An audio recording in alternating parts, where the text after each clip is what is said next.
Morning, everybody. Thank you for joining Longwoods and SE Health for our first ever virtual breakfast with the Chiefs. There are a lot of new people here today, and hopefully you've managed to bring your own breakfast today. It'll be a little bit shorter than normal. We should be finished in about 30 minutes.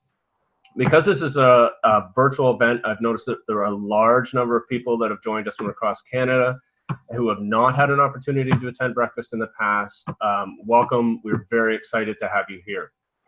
For those of you I've not met before, I am Matthew Hart. I am the CEO for Longwoods Publishing. I tend to keep my introductions very short, and we'll continue with that today. But I did want everybody to know that if I haven't met you before, please feel free to join me on LinkedIn or even send me an email. My email address is mhart@longwoods.com. Two quick housekeeping notes for those of you who have not attended Breakfast with the Chiefs in the past. These events would not be possible without the support of our sponsors. There are a lot of them today, so if you do get an opportunity, please visit longwoods.com/events and feel free to reach out to any of our sponsors at any time. Lastly, if you have any questions, there is a Q&A button at the bottom of your screen. Please feel free to use that for any questions. We have a limited amount of time for Q&A, so please keep your questions really short, and at the end, Shirley will get to as many as possible. But again, I will keep my introduction as short as possible, and without any more delay, I would like to welcome Shirlee Sharkey. Shirley, the floor is yours. Great, thanks so much, Matt, and good morning, everyone. I'm really pleased to be kicking off this new virtual format for the Breakfast with the Chiefs, and I have to say the commute was absolutely a breeze, and maybe Zoom is a good way to be describing these activities. And with so many healthcare leaders across Canada joining us today from your home, and sometimes whether you're in the dining room, kitchen, or on the back deck, I think our title, The Home of Healthcare, is probably really appropriate. But, you know, well before the pandemic, industries were very much trying to figure out how to engage with people in their homes, you know, in particular with 24/7 convenience. And also people wanted to have customization and a very different access to care and services and things that they value. And many of these started to really go mainstream because of the help with digital technology. And we all know about home entertainment. That's been happening for years, smart homes, monitoring, etc. But then suddenly, COVID-19. COVID really rocks the world is how I would describe it. And, you know, across the globe, public health orders to stay at home, rightfully so, were important and a very key factor in limiting the community spread of what we now all know as COVID-19. And it was really helpful, and we received a lot of information in the public about how the curve was flattening and how this was so critical to ensure that we didn't bottleneck other parts of our system, in particular our hospital system during this time. So there was widespread closures, and physical distancing, I think, has significantly changed a couple of things, certainly learning, certainly working, and also staying connected, very different now. Actually, a survey of in April showed, and I actually was surprised it was a little lower than what they were suggesting, that more than half of employed Canadians now, 52%, are working from home, compared to, and that's because of the pandemic, compared to what was 7% before. So very interesting to see how quickly things can change. And also, I'll share with you some statistics at SE Health, where we had our teams, instead of Zoom, on our system since probably August of 2018. And we didn't capture any data because not very many people were using Teams. So I asked them to do a run report for me last night. In the last 90 days, we've had 1,159,756 chat messages. We've had 28,000 meetings organized. We've had 71,000 messages posted. So it shows in a very quick period of time how you can change when in fact there is an imperative. And according to actually the World Economic Forum, COVID-19 is in fact fueling, as we know, the growth of a whole new stay-at-home economy, a very different way of looking at things. And as the young people have put it, a neat little expression, staying in is now the new going out. And in response, we've seen entire sectors and companies pivot virtually overnight to make the home really the center of activity. From, as I've mentioned, working and learning to home shopping. We know with home delivery and food services, they were way beyond capacity in no period of time, to haircuts, the hair dyes. I think on Instagram, I've never seen so many at-home dye kits that you could imagine over a short period of time. But some other neat things have been home date nights, concerts. I've heard about art viewing. I've heard about gardening. So it's been very interesting to see that sort of literally everything has been designed around the home now, except healthcare. How ironic is that when we really look at what's happening in the universe? And with few exceptions, actually, home care has been really a glaring gap. I think globally, we have seen that it has been either forgotten or missed in how they've been looking at how to deal with the pandemic. But we started to hear about warning bells very early on. I know I was starting to tweet about Italy several weeks ago when doctors were trying to share lessons with where they felt they had a bias and sort of partial solutions for the pandemic. And we're talking about the need to urgently shift to community and a community system approach that would offer pandemic solutions for the population at large. And they were very specific to say that home care needed to be a part of the solution when they started to run into such a difficult situation with their hospitals. Spain was another area that talked about not so much our formal understanding of home care, but they talked about how primary care and expanding that in the home environment so that testing could take place more effectively and tracing. So those were probably the two countries that started to look at the need for a very different starting point being in the home and community care compared to other systems around the world. Because I think fundamentally the healthcare systems are just not wired that way. I mean, at the top of the triangle has always been the hospital, and at the bottom has sometimes been the missing piece of how we live life and how we need to access care. And now with the seniors population, it's become even more apparent that we have to look at this differently. So certainly the case in Canada has not been any different than anywhere else around the country. And now if you could put up one slide that I have from the CB Howe report.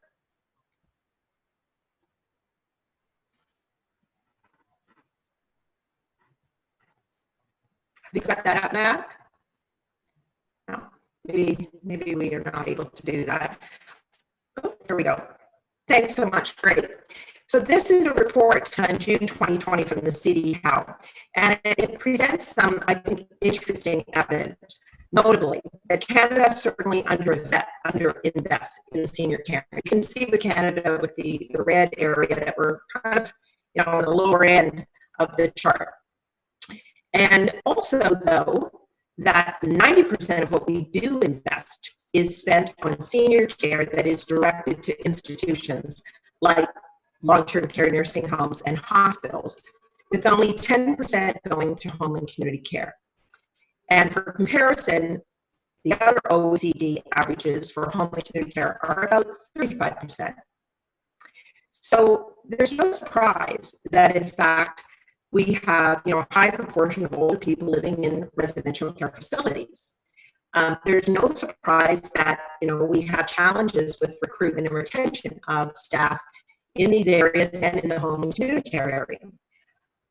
The authors also maintain that Canada has not performed well, as to other countries in protecting the older adults from COVID-19. And that the results maybe would have been different if a smaller proportion of seniors were living in residential care, or not living in residential care, prior to the crisis. So I think that this is very telling, and it helps.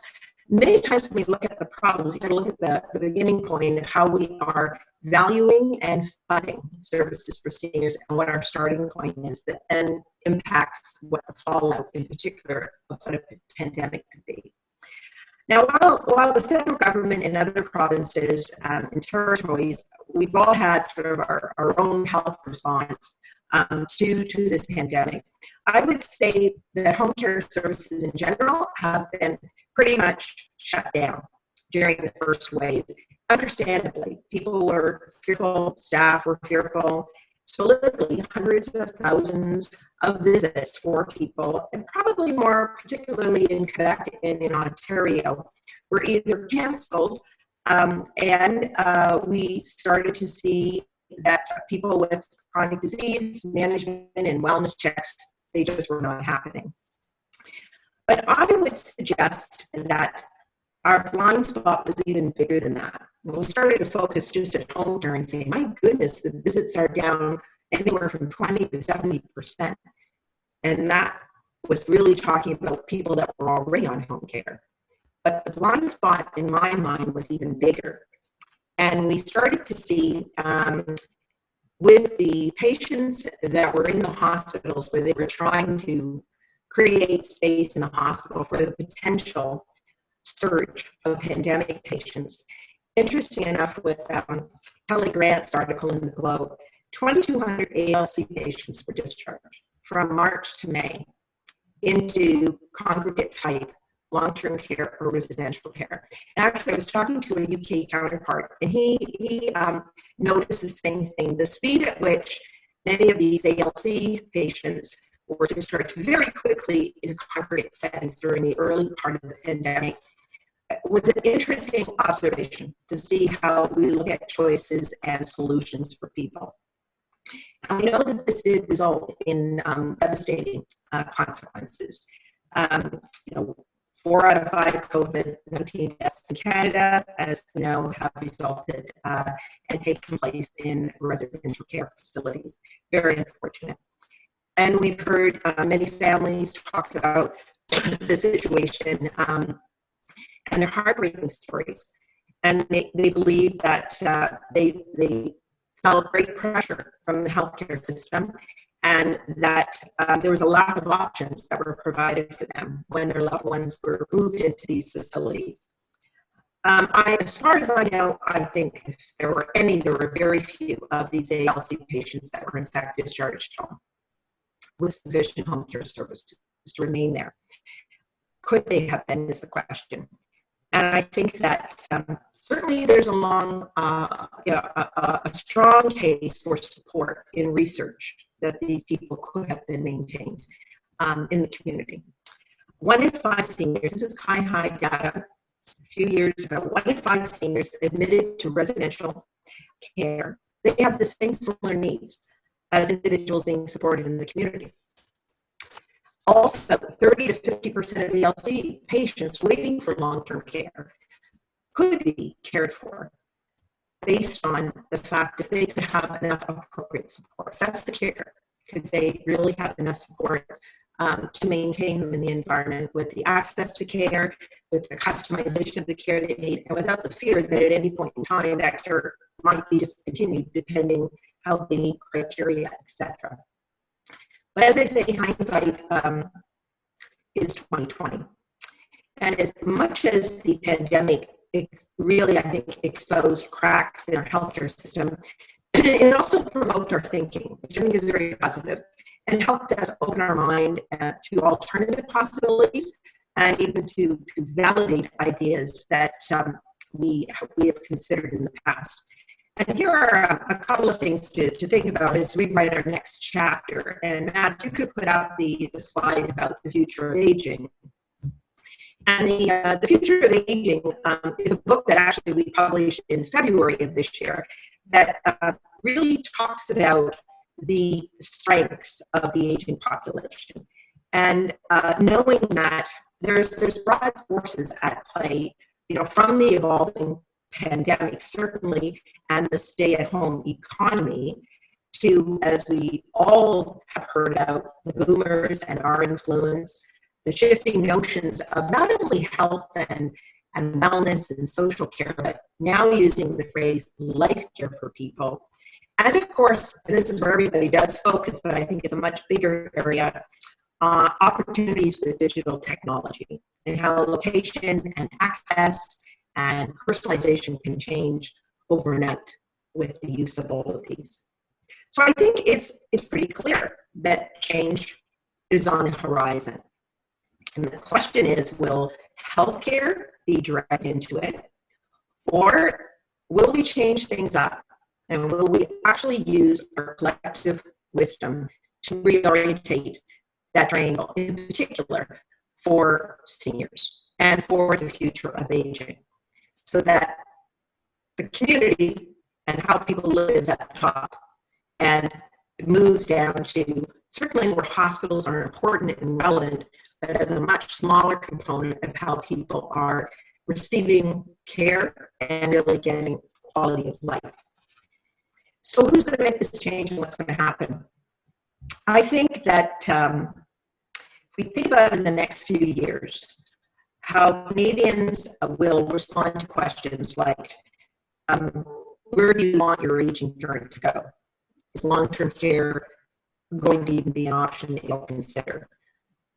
Where do you want yourself to go? Do you want to remain in your home? Do you want to go to a retirement home? Do you want to go to a long-term care facility? And many are saying that Canadians will not want to put their loved ones into a long-term care facility. I think that movement will force finally some of the changes that have been needed to happen in this space, for well over 30 years. And I hope that the collective response to this question will create a movement to, get things to happen in a very different way. What I hope doesn't happen is that we have a very focused conversation on long-term care. Instead, it really needs to be about choice for people. And choice isn't a word that people are necessarily comfortable in healthcare, but choice for people to live their life. Choice for people to be informed and to have access to the full range of services that may work for them, depending on each and everyone's individual circumstances. And lastly, that the healthcare system and the broadest component of our society designs services and solutions for people in a very different way, so that there is that full array of, and the full continuum of care for them to access it when it works. To access it like everybody else, wanting 24/7 access, wanting customization, wanting convenience. And certainly, I think it can happen. In the short term, I think we have to open up home care and not worry so much about changing the entire model, but making sure people have access to care that they need, certainly at this moment in time, as they may require anything from chronic disease management and intervention, right, through to very complicated interventions. So we have to open that up and make that available for people in their home environment. The fear and how now the home care sector is beginning to respond to things, we're quite prepared for that. Additionally, 4 of us as home care providers, very large providers, looked at our statistics to see, well, how safe is home care in the home environment during this pandemic. And we found our infection rate for the spread of COVID with our clients and patients, in addition to our staff, was less than 1%. And so that's really what I've been saying to people. Probably the safest place now for seniors and the best place to be managed with this kind of a pandemic that is not short-lived and time-limited, is to really make sure that we are embracing and considering how home care can be helpful.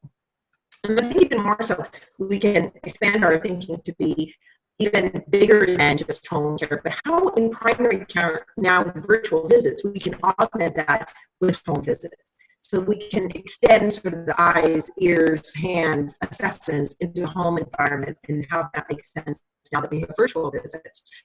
Certainly, long-term care at home options is a key opportunity and a new way for us to look at things.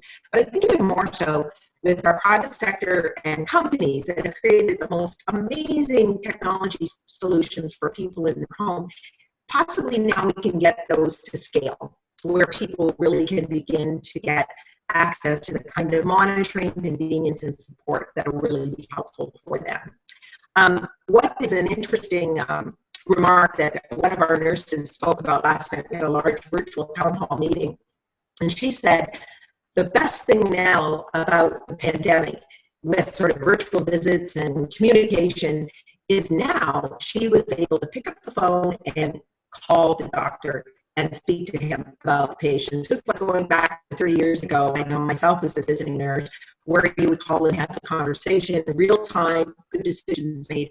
She said, I hope we don't go back to never being able to contact, having to send reports. And I think it's the complementary nature of physicians now with virtual care, more accessible, augmenting that with home visits. It's, I think, a great opportunity that we can look at very, very differently. In conclusion, I think we're certainly living through historic times. And the daily news cycle, as we know, it can be extremely overwhelming, let alone trying to make sense of our changing world and the paths forward that we're looking at. But I think there's some interesting research that one of my colleagues talked to me about at SE, being done at the University of Alberta, about the feeling of hope and how it can help all of us. And there are a couple of takeaways from it that I wanted to share. One, home is centered in connection, in our ability to form relationships, in our ability to be heard, and to feel understood.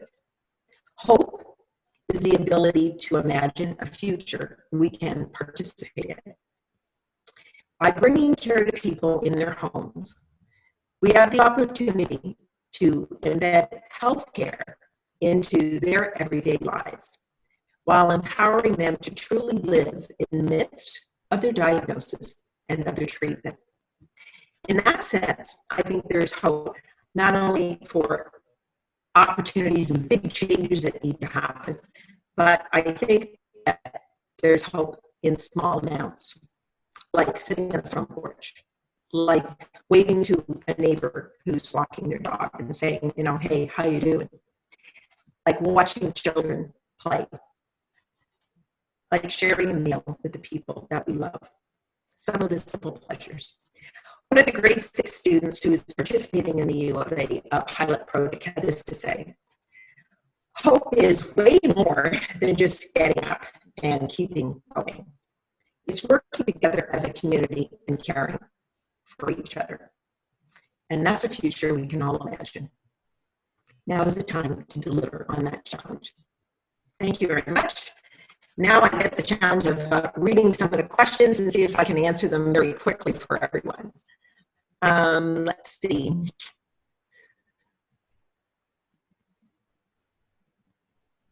The question is about the fact that home care workers have different patients in different sites, and would there not also be a similar link to passing the virus from one to the other? It's a really good question. And actually what we've been talking about is how can we modify the model of care in home care to some extent so that we actually reduce the number of patients we're seeing. What was interesting initially, what we did, for example, with PSW visits was shorten them. So they were actually seeing more patients in less time versus seeing fewer patients with longer periods of time, and providing more help and support, maybe rather than 15 minutes, 30 minutes, have a couple of hours with a client. So it was reducing through scheduling. That was one helpful method. The other, certainly virtual visits, and a billing code for virtual visits happened overnight. So a shout out to the government that responded quickly with that. And what we've been doing is augmenting those virtual visits with our physical visits and working with clients to see how best it makes sense to prioritize visits, etc. I think another fundamental change in home care, and I can only speak to this as myself years ago as a visiting nurse, it's in our genes to talk about infection control, hand washing, proper techniques, and making sure that there isn't a community spread. It's a very different discipline that I think we just take on when you move into home care in the community. So I think that that is another element to it. I mean, the other reality is you are seeing more patients, yes, but the patients you're seeing are in their home environment. So it didn't have the same situation with patients in 4 beds with 1 bathroom where the spread of the disease was just going to happen no matter how diligent one could be with technique and PPE. Shirley, the definition of home care implies the need to be coordinated with family practice as a single integrated care plan. Please comment. Yeah, I think it's not so much integrated necessarily, but I think it's augmented and all working together and understanding that, for example, primary care and virtual care can be augmented with a home component to it, absolutely. It also suggests that sometimes home care services are very specific. Let's say to a wound dressing. That, might be able to be contained on its own in an effective way. Others, let's say if we're really looking at the concept of primary health care with immunization and wellness visits, etc., may need a different model and a design. And I think sometimes we look at these words like everything needs to be integrated, everything needs to have a navigator, everything needs to be coordinated.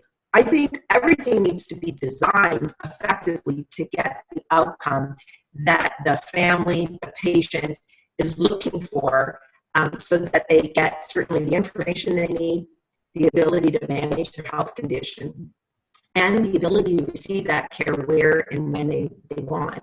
And I do think we have to watch that we don't go into this binary, it's all this or it's all that, to a broader way of looking at things. And in healthcare and as clinicians, we don't like anything unless it's sort of linear and moving through a cause-effect diagnosis evaluation. And I think design thinking and doing things differently and certainly bringing in the patient and the family kind of, you could say, messes it up, but actually it gives you the kinds of results that you're looking for. What do you think the impact of 175 might have? Great question. I was just presenting at one of the hearings this week. Oh gosh, this is where hope comes in. I am hopeful that we will begin to free up some of the rigidity that we have within the home care system. I am hopeful that we will begin to value and position both home and community care as a starting point for people versus an afterthought. And by that I mean it has to be, over the years, it has been underfunded, undervalued, and not well understood. So my hope is that it will properly be funded, certainly more than 10% of the 90%. We'll shift that around to 90% going to what's going on in the community.